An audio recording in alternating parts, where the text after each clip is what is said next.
congresswomen trip to Israel? Well, I'm only involved from the standpoint of they are very anti-Jewish and they're very anti-Israel.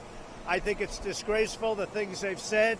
You have lists of, this isn't just a one-line mistake. What they've said about Israel and Jewish people is a horrible thing, and they've become the face of the Democrat Party. So I did absolutely put out a very strong statement. I think if you look at their language, if you look at what they've said, if I ever said it, it would be a horrible month, to put it mildly. So the things that they've said, Omar, Tlaib, what they've said is disgraceful. So I can't imagine why Israel would let them in. But if they want to let them in, they can. But I can't imagine why they would do it. No, I don't encourage or discourage. I think that if Israel allowed them to come in for the normal reasons, other than those reasons, I really believe that it would be a terrible thing for Israel. I think it would show a terrible sign. They want to do boycotts. They said horrible things about Jewish people.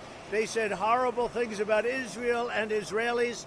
I think it would be a terrible thing, frankly, for Israel to let these two people who speak so badly about Israel come in. And they have become, amazingly, the face of the Democrats. The Democrats don't want to do anything to condemn them.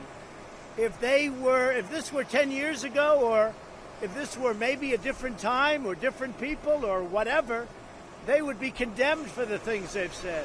They've said some of the worst things I've ever heard said about Israel. So how can Israel say, oh, welcome? I don't think it would be a good thing for Israel. And we don't want to see crazy people owning guns. But I also want to remember that mental illness is something nobody wants to talk about. These people are mentally ill, and we have to study that also. Because, you know, it's them. They pull the trigger. The gun doesn't pull the trigger. They pull the trigger. So we have to look very seriously at mental illness, and we're doing that at a level that hasn't been done before. Okay? Yeah. I'm speaking to many Republicans, and I'll tell you, it's been an amazing experience. They want to see something happen, and basically it's very simple. They don't want to have insane people, dangerous people, really bad people having guns. Republicans agree with me on that. I think, I would say pretty much uniformly. Well, I'm afraid that if we came up with a good bill, I think the Democrats then might up it and then do things that can't be done and that the public wouldn't want done.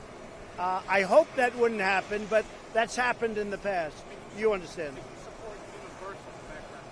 I support strong, meaningful background checks where people that should not have guns, people that are insane, people that are mentally ill, people that are bad people, like this guy in Philadelphia who's been arrested numerous times. He's a bad guy, where people like that would not have guns.